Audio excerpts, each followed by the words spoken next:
Hey friends, welcome to Strong and Healthy, a podcast for my grandchildren and any believers and local church leaders who want to grow in their walk with Jesus. My name is Steve Barr, and here is where you're going to find practical truths and biblical wisdom on a wide variety of topics to encourage, challenge, and hopefully inspire you to take your next steps in God.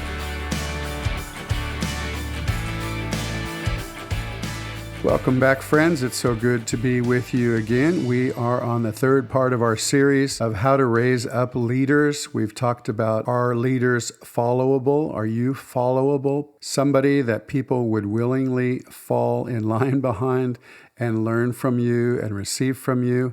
We want to watch our life, gifting, and doctrine. We want to be keeping the big picture in mind. We want to be people that keep our commitments. We have a team spirit. We have solutions, not just the problems. And we want to be people that are finishers. We finish what we start, and we don't want to walk around with an entitlement mentality, but we take responsibility for our own growth and maturity. And leaders realize that they are light and that light attracts people. And also, leaders lead by example. They multiply themselves, they care for their team, they know there's a battle going on and that futures are at stake, and they will continue when the road gets tough. So today, we are going to ask a third question about leading others, and that's this: how do I choose leaders? How do I choose leaders? So this will make or break the effectiveness and the length of time you remain effective as a church or ministry leader. God calls leaders, and you choose your team. That's on building team. And so we have a gift, and we want to understand other people's gifts, and we want to know how to lead people and present them an opportunity to serve where their gifts can shine. So we want to choose people after much prayer, and we want to honor the current leadership team. When we do that, if we're not the leader, then we want to make sure that we're communicating well with the team leaders. But I want to encourage you to spend most of your time with those who are willing to follow your leadership. A lot of times we try too often and too hard in trying to get people to follow us when they have no intention to do that. Jesus actually walked away from the Pharisees at one point, and he didn't argue with them or even answer their question. They asked for a sign to prove his authority, and he said, I'm not going to give this generation any such sign. And he walks away because he knew, and he was intentional in his leadership, and he knew that he needed to get on to the things where there would be fruit. So spend time with leaders in your church who are not leaders in your church as well. Sometimes we think, oh, I'm just raising up leaders in the church, but there's a lot of people in your congregations, in your home groups or community groups that have tremendous capacity, but God has not called them into church leadership.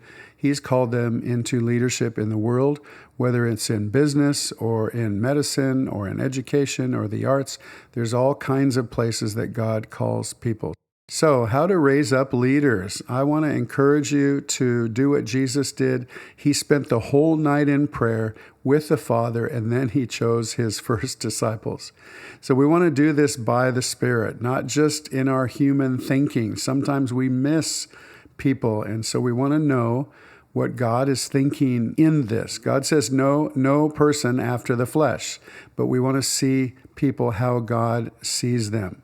So that includes their future. And if we see in God their future or potential future, then we begin discipling them for that. I had a succession plan when I led a church in California, Westside Church, and it was a long time ago, and I just felt, what would happen if something happened to me tomorrow and I was taken out? What will take place? So I came up with a strategy, but during that time I was praying about that and discussing it with peers of mine, and I came up with what I felt was a strategic word from the Lord to share with the people of my church, particularly the leadership team of our church, which at that time was about 50 or 60 people. And so at the next leadership meeting, I said this: I felt I heard from the Lord this, and I'll share with you what the Lord gave me. And it was a series of questions. Will I be here in 5 years? Probably was the answer. And then I said to the people, will I be here in 10 years? And the answer is maybe and maybe not. And then the third question is, will I be here in 15 years? And the answer is probably not. So at that time, I felt that that was a word from the Lord to share with the people for several different reasons. One is just so they know what I'm thinking. They know in their own heart that I'm not going to be there forever. And we're in the middle of a great period of growth in the life of the church. And so why would I be thinking this way? And so I did it because the future is going to come whether you want it to or not. So you can either get run over by it or you can prepare for it. And I felt I wanted to be a person that is preparing for the future. So from that point on, everything I did in the church was in preparation for 15 years later. So if I'm probably not going to be there in 15 years, what is the church going to look like in 15 years? And I wanted to prepare the church for kingdom success. And that included raising up leaders. So I began to look at my 20-year-olds in the church and to look at them as if they were 35. I began to look at my 50-year-olds in the church that were key leaders in the life of the church, and they would be 65 years old. And so what do I want to do in the church? Do I want to turn the church over to somebody who's almost as old as I am? Or do I want to get a new generation in there? Does God want to bring some new life into the church as I transition out at some point in the future? So this is all very personal, but it's a strategy that I felt worked very well. A couple of the guys that were about 20 years old at that time are now leading the church that I left and the church that was planted down the road. And they're doing fantastic jobs, and I'm so proud of them. But it was God who showed me in the future who these potential people were in the life of the church. And I saw a bunch of other people, couples and young ladies, young men, and I began to prepare them for leadership in the local church or in their sphere of influence as well. So I want to encourage you with younger people, with younger adults and so forth. Give them grace to grow. Give them an opportunity to succeed.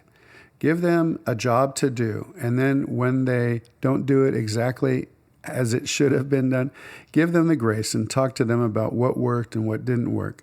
And also, parents, do the same thing for your kids. The Bible says to raise your kids up, train them up in the way that they should go. What is the way your kids should go? They don't know, and you are apparently supposed to know because you're called to train them up in the way they should go. So ask God, what's their future? And don't treat all your kids the same because they have different giftings and different callings. And train them for kingdom success in the arena that God has for them.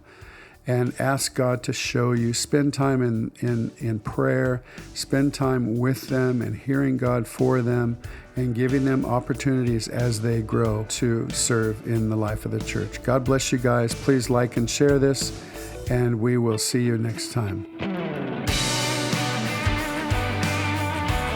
Hey friends, thanks for joining in with me today. I'm really encouraged to see folks wanting to become more fruitful and effective in their walk with Jesus. Strong and Healthy episodes are released each week on Tuesdays and Fridays, so please follow this podcast and share with a friend. And if you'd like, please leave a review and a comment, and you can also contact me at contactstevebarr@gmail.com. God bless. See you next time.